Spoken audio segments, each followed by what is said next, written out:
Hello, and welcome to New Scientist Weekly, your curated selection of the week's science stories. I'm Christy Taylor in New York. And I'm Rowan Hooper in London. Welcome to the show.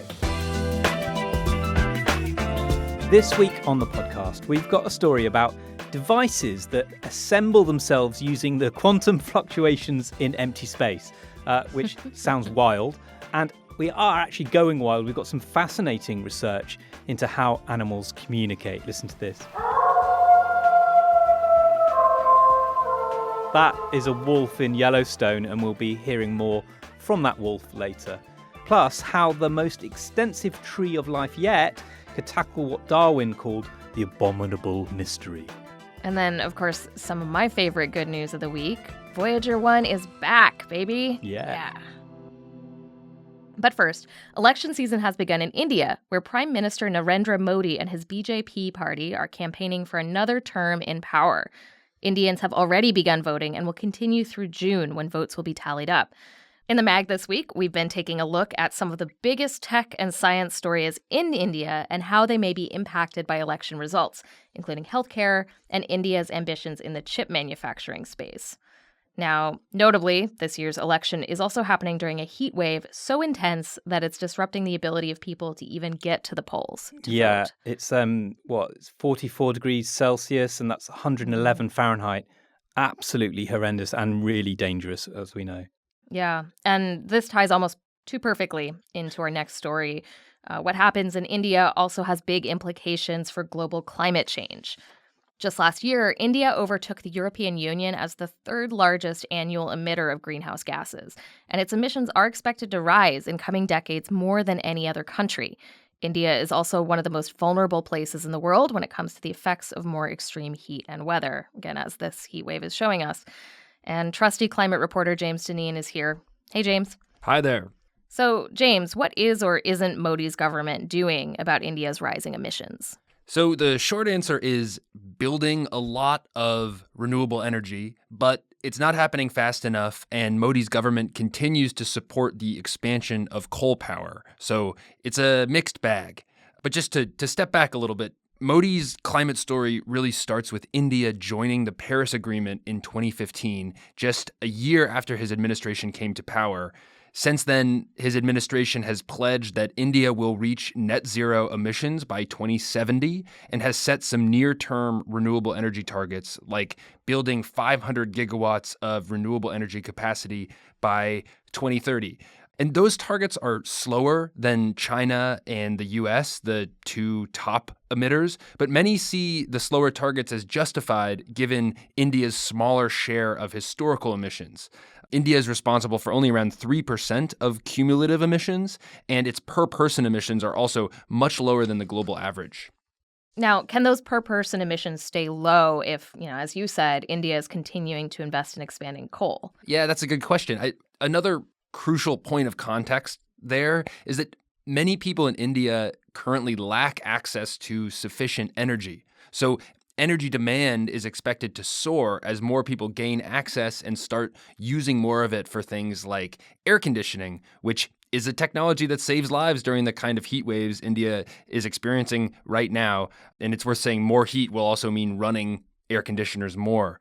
But just to put India's projected power demand into perspective, the International Energy Agency projects India will have to add an entire European Union worth of power generation in just the next 2 decades to meet that demand. Wow. So a lot of India's decarbonization challenge comes down to meeting that surging demand for energy while limiting emissions.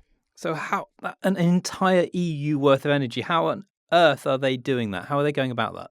Well, a few ways. One, renewable energy is booming on the subcontinent, especially solar energy. India added a record 15 gigawatts of new solar generation in the past year, and this March actually just set a new monthly record. And now renewable energy, including solar, hydropower, and wind, makes up about a third of India's mix. There's also growing adoption of electric vehicles, especially those smaller two-wheelers. And there are ambitious plans to become a green hydrogen powerhouse. And all that has made some difference. At the same time, India remains behind target. For instance, despite the record solar power additions this past year, meeting the 2030 renewable target would require adding 50 gigawatts of new capacity each year, and they're at 15 gigawatts now. One issue is that India sources most of its solar panels from China, but this has become more expensive due to tariffs that are a result of some geopolitical tensions between the two countries.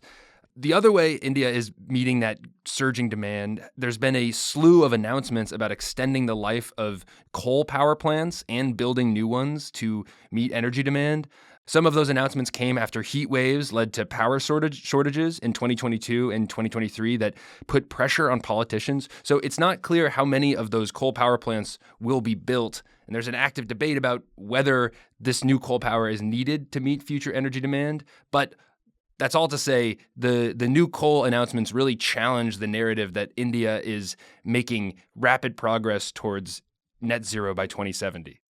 So what about in the US? You know, we're looking at the prospect of Donald Trump being elected later in the year. And there's that report predicting that if Trump is elected, the carbon emissions would lead to climate damages costing more than $900 billion. So obviously the stakes in the US are huge on the US election. And I wondered what the stakes are in India. Does it matter that much which party wins? Yeah, it's a different story in India. Interestingly, the people I spoke with really explained that action on climate change isn't really at issue in India's national election, at least. They really felt India's efforts on renewable energy and other aspects of decarbonization would basically continue apace whoever wins. I found a big survey from 2022 that found large majorities of Indians are both worried about climate change and support taking action to stem India's emissions, like building more renewables and expanding forests. So that's good news in some sense. Great. Well, let's end it on that good news tone. I also want to mention that we've got much more coverage of the state of major science and tech issues in India this week, and we'll link in the show notes. That's newscientist.com/podcasts. For the next segment, we are going to examine animal communication. Remember that wolf howl you heard earlier? Yep, that's what we're doing now. Arik Kershenbaum is a zoologist at the University of Cambridge in the UK. He studies vocal communication in a range of different animals in the wild. And he's just written a book, Why Animals Talk, The New Science of Animal Communication. And Rowan has been hearing all about it. Arik, thanks for joining us. You've just got back from Nepal, I hear, which, I mean, even before hearing that, I was very envious of your job, traveling the world and trying to understand animals in the wild. And you study many different species, and we're going to hear some of them. But before then, I wondered if you could perhaps sum up your book for us and tell us what you set out to do. Yeah, the book is about why animals talk, not just what they say or what they mean. It's how that happened. Why is there such a diversity of animal sounds in the world? You're quite right. Every place I've been, a jungle, mountain, desert, you have all these animal sounds, and they're all different. And these animals are all saying different things. And the way they got to that state where some of them need to say more, some of them need to say less, it's a really fascinating evolutionary story. I mean, one theme that seemed to come out in your book is sociality. It's a very pleasing theme to draw from it, actually, that one of the drivers of communication seems to be being social. Is that right? Well, of course, communication is between two individuals in the most cases, or more. So sociality's got to be a part of it. But I think a lot of people don't understand quite the depth to which sociality defines communication. Or more particularly, it's really the complexity of sociality that drives complex communication. There are animals that communicate simply, animals that communicate in a more complicated way. But the reason they would need to communicate in a more complicated way is because they've got all these complicated social interactions, and they're trying to mediate all of the interactions between their friends and their enemies, who they're going to cooperate with, who they're going to compete with, and so on. Okay, let's hear some animals. We're going to start with wolves. You've worked with wolves a lot. This is a wolf chorus.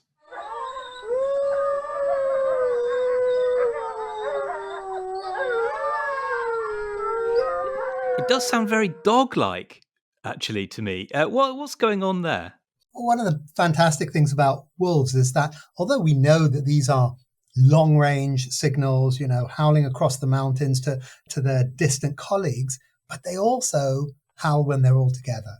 And it's this sort of joyous communal interaction where they just really enjoy all howling together. And a lot of it is down to the fact that they are sort of reaffirming the comfort that they draw from each other and from being together in a pack. Mm. We've got a solitary wolf howling now. This is a timber wolf howling.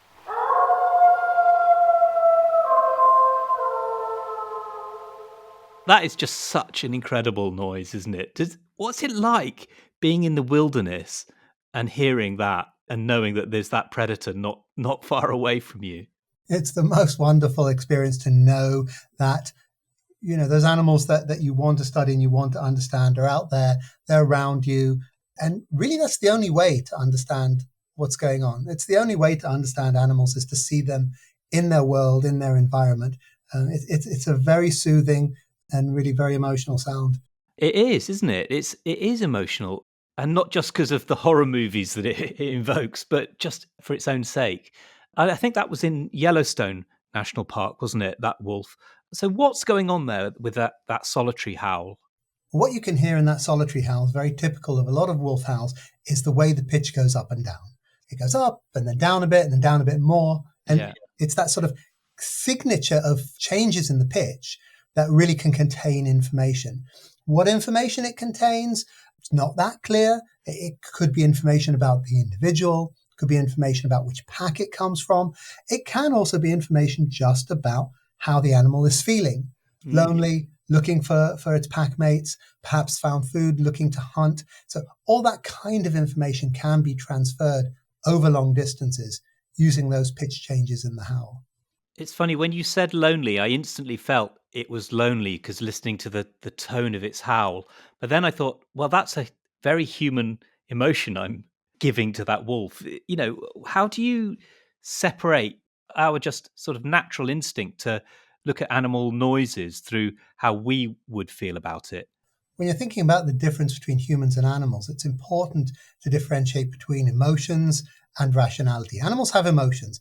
Animals have more emotions than humans do. It's the rationality that distinguishes humans from animals, not the emotions. And in particular, when you have a very social species like wolves who live together in a group, who have to live together to survive, then obviously being separated from that group is a negative experience for them. It's a negative emotional experience for them that we choose to give a label like loneliness.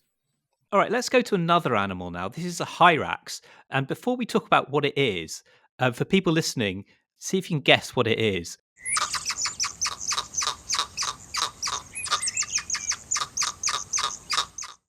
I mean, I would have thought that was maybe a frog or then a bird. Arik, what is a hyrax?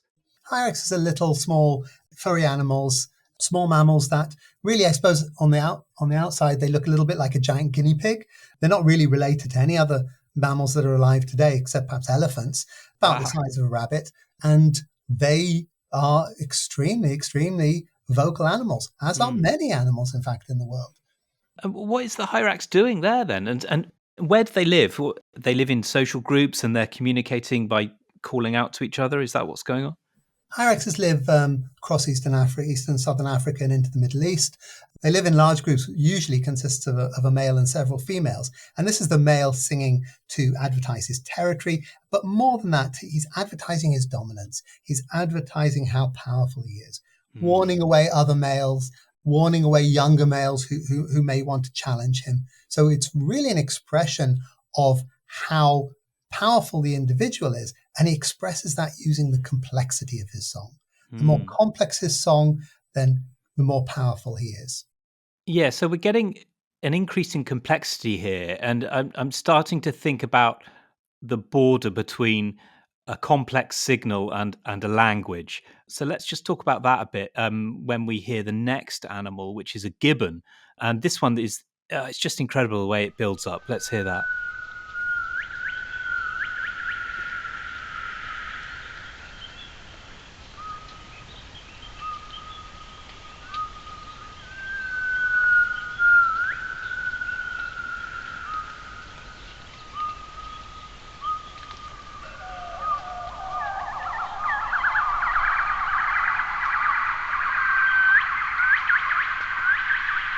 That's just this really ethereal sound, isn't it? And then the crescendo it builds up to.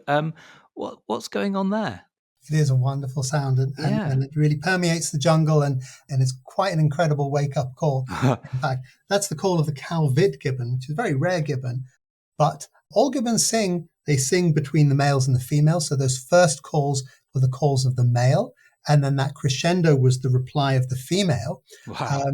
And all gibbons have this very complex song. We don't exactly know why it needs to be so complex. It certainly has elements that could contain quite a lot of meaning. But we think that fundamentally it evolved as a male-female interaction, as a way to strengthen the family bond, to advertise the group's territory, and so on. We do know that in other gibbon species, in white-handed gibbons, for instance, there is extra information in those calls. There can be information about predators, information about resources. But the complexity here, in the case of the gibbons, certainly has the capacity to contain information, but not language. I cannot believe that gibbon song wasn't birdsong. It's amazing, wasn't it? Yeah. That was Arik Kershenbaum, and his book, Why Animals Talk, is out now in the UK. Out in the US, coming soon in August. Let's take a moment to tell you about a special live event for our US listeners this summer. Have you always wanted to understand human consciousness? I know I have. Maybe you're stuck in a loop right now, wondering about how that squishy lump of meat in your skull is capable of learning and wondering about itself. Well, as they say, come on down to a special day-long event that's all about the latest research, theory, and understanding of how our brains do the seeming magic of sentience. You'll meet and learn from leading experts in neuroscience and philosophy, hear about groundbreaking new science, and come away more conscious than ever before.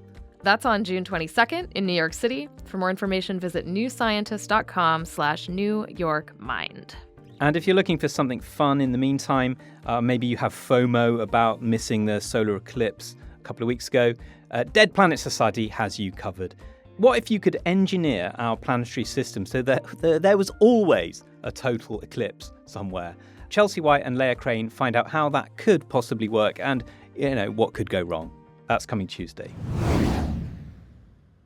Our next story is about creating tiny devices through an assembly process that includes some unusual tools, and these are quantum fluctuations hiding in what you only think is empty space. Carmela Padovich-Callahan, thank God you're here to help us understand, as always. Hi, Carmela. Hello. Hi. So look, this is unusual even by your standards, actually. What are we talking about? Empty space, empty space, but it's still doing something active. Yeah, I mean, it sounds a little wild, but this is exactly what we are talking about.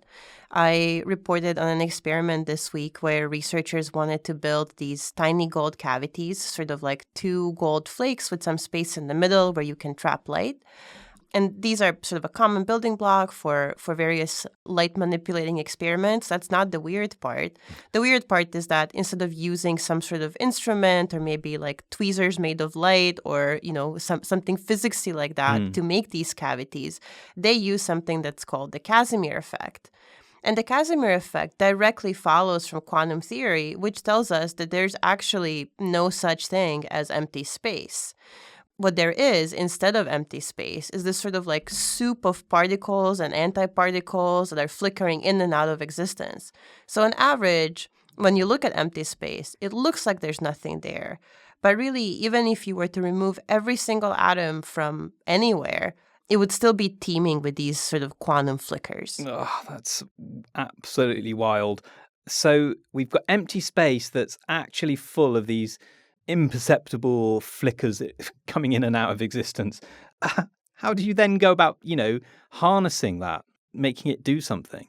Yeah, I mean, so the most simple version of the Casimir effect says that if you have two reflective plates and you put them very close together, the flickers in the gap between them will have sort of a net effect of pulling the two plates closer to each other. It will look like there's a force pulling them closer. And this new experiment wanted to take advantage of that force to sort of bring one of the gold flakes that makes up the cavity above the other one and assemble them in that way. I feel like I just have a version of the same question, which is once we get to this really precise, tiny level of gold flakes, how do you make quantum flickers do precisely Right, what you yeah. want? Right, that's exactly the question. Like you can't just rely on things flickering and moving around. You have to take control. And what the researchers did here is they also added the electrostatic force in the mix. So they used these sort of two triangular pieces of gold, these tiny flakes, which are going to be the two parts of their cavity. They started with one triangular gold flake embedded in a piece of glass. That would be the bottom of their cavity. And then to add the top part of the cavity, they took more of these gold flakes, mixed them with water and salt, and then they put that on top of the glass. What that does is that you have the Casimir effect between the two pieces of gold, which pulled the loose flake towards the one that was embedded in the glass, and it made them align. It's sort of an attractive force, the Casimir force. But then you also get the electrostatic force from the charges of the salt that was dissolved in the water. And the electrostatic force balanced out the Casimir force just right so that the flakes stop moving. And now you've got like a bottom triangle and a top triangle, and this is your cavity fully assembled.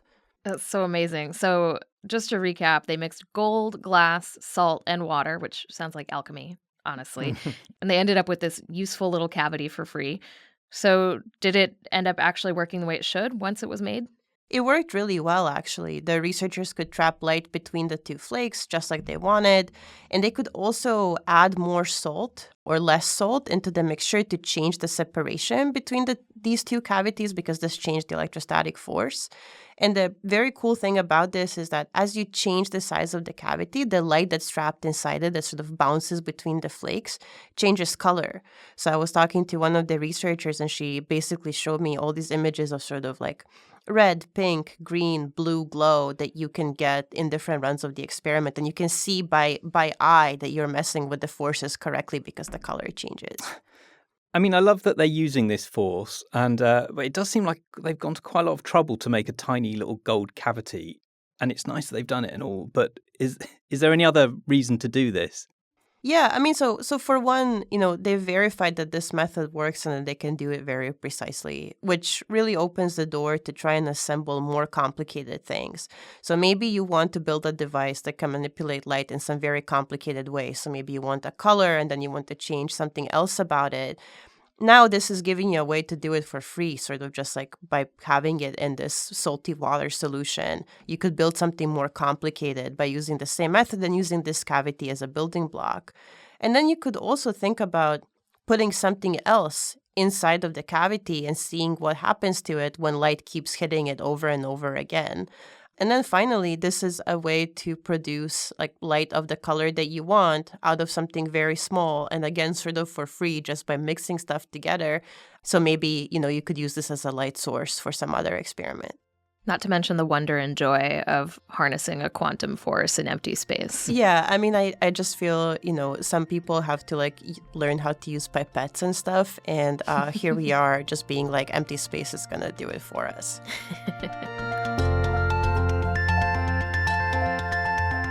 All right, big news for plant science enthusiasts this week. Botanists have mapped what's known as a tree of life for over 9,500 species of flowering plants, giving us the most detailed look at the origins and evolutionary history of these plants to date. Chen Lai is here with the story. Hey, Chen. Hi. So let's start with the basics. What is a tree of life, and why is it so important for understanding a particular group of life forms? So, like the name suggests, a tree of life is this kind of big graphical description of all the evolutionary relationships between organisms, with tree-like branches denoting where different families or genera have split off in the past. So basically, a very organised way of making sense of a lot of information, allowing plant scientists to easily track the history and compare different organisms over time. So what did they do here to get this tree of life, and why focus on flowering plants in the first place? Why are they an important thing to understand better? For the past 8 years, scientists at Kew Gardens have set out on a mammoth task of making the trees of life for all known genera of plants and fungi, starting with angiosperms, which are flowering plants. Why they're so important is that they make up about 90% of all plants on land, which is most of the plants you see in your day-to-day life as you walk down the street. And they play a vital role in maintaining the Earth's system. So notably, making oxygen and storing carbon, as well as making up the bulk of what we eat. So potatoes, rice, wheat, corn, they're all angiosperms. Yeah, just underpin all life on Earth and support us all. So what did No big deal. Yeah, no big deal. No. I mean, how did they go about doing this, building a tree of life for, just angiosperms? Yeah, so the first thing we need to do to figure out the tree of life is to sequence their DNA. So to do that, the team of researchers at Kew Garden, alongside many other researchers around the world, created a set of probes to find 353 specific genes that appear in all species of angiosperms. They then compare the genetic sequences within these genes to each other to figure out which ones are the most similar, which ones are different, which they can then use to plot on the tree of life. So far, we've plotted 9,506 species on the tree of life, which encompasses nearly all angiosperm families and about 8,000, around 60% of all known genera of flowering plants.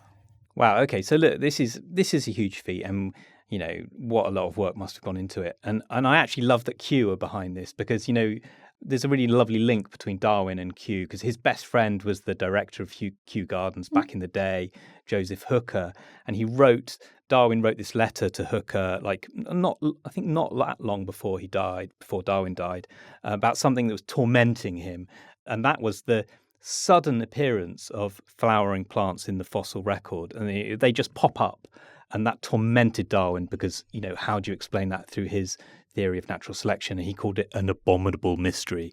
So the big question is, does this really detailed tree help us get to any closer to this mystery? Yeah, I mean, I really love that you brought that up because, God, what this tree does is being able to track the history of and the origins of flowering plants. We confirm that this abominable mystery is really a thing. So Charles Darwin wasn't tormented by something imaginary. What we do confirm is that 80% of all major flowering plant lineages that are still around today were part of this early burst of angiosperm diversity. Of course, it doesn't quite solve the mystery of why it happened, but in any case, a more comprehensive understanding and look at angiosperm history will hopefully help us solve the mystery in the future.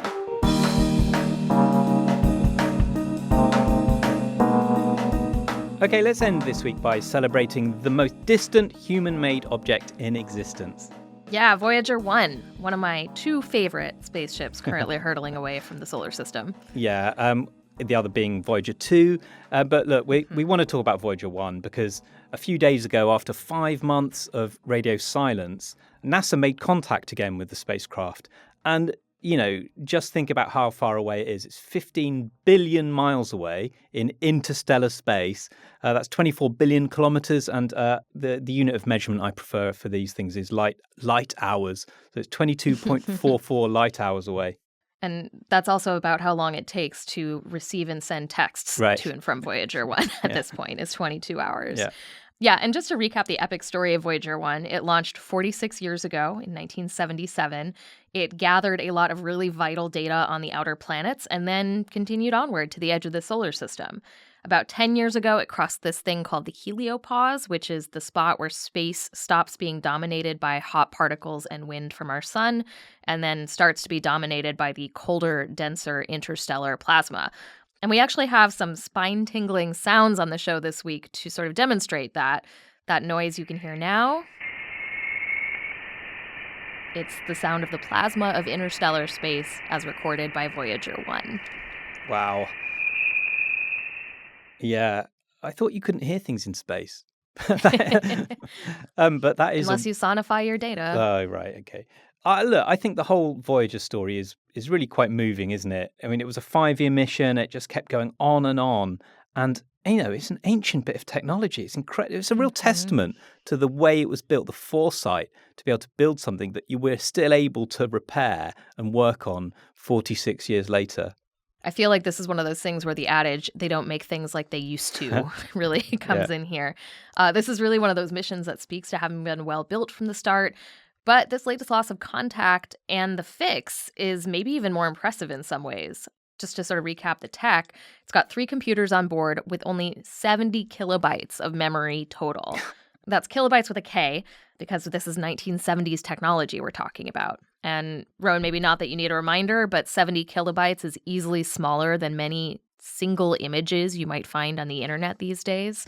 So what happened was one of the chips that was responsible for communicating data back to Earth got corrupted, which means that engineers had to move the code from that chip to other locations on the 3 tiny memoried computers, but they couldn't put it all in one place. They had to actually distribute this code across different chips and locations. And so that means they also had to rewrite the code to reference all of the different locations where the different parts of that code ended up. It's fiendishly complicated sounding. And Chris Hadfield, the retired astronaut, he said it was kind of like fixing your fancy vintage car when it's also 15 billion miles away from you. Yeah.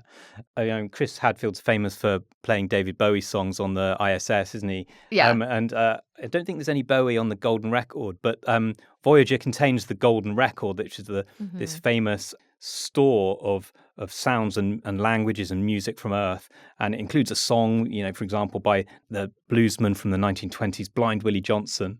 Yeah, I'm a big fan of the Golden Record. And I mean, the idea of that was to communicate something, ideally as much as possible, about humanity if aliens ever find it, right? A Carl Sagan special. Yeah, I mean, that is NASA's stated aim about it. But, do they really believe that an alien's going to do that? Or was it more a way of, just celebrating humanity? And I guess when I think about it like that, I think that's why I find the story of Voyager so moving, that it's, it represents something really incredible that we've managed to get out of the solar system in this sense. But I just want to take the opportunity to quote Josh from The West Wing here on classic. On Blind Willie Johnson. So Blind Willie, he was blinded by his stepmother at age 7, and Josh has this line where he goes, "He died penniless of pneumonia after sleeping bundled in wet newspapers in the ruins of his house that burned down, but his music just left the solar system." And that's just wow. Well, and I know one of our editors was even saying earlier this week that Voyager is the mission that refuses to die. But I want to say it's kind of extremely fitting for a mission that also set out to memorialize and share some of our highest-minded arts and ideals. I mean, it just kind of seems right that it keeps going as long and as far as possible. That's all for this week. You can read all the stories we've talked about today in the show notes, and there's much more like it on our website, newscientist.com. Plus, if you like the stories we're bringing you, please give us a rating or review on Spotify and Apple Podcasts. Yep. It's all in service of the algorithm, but the algorithm hopefully will serve us. Share your favorite stories, tell your nerdy friends, put it on a paper airplane and throw it out the window. We'll be back next week. Bye for now. Bye.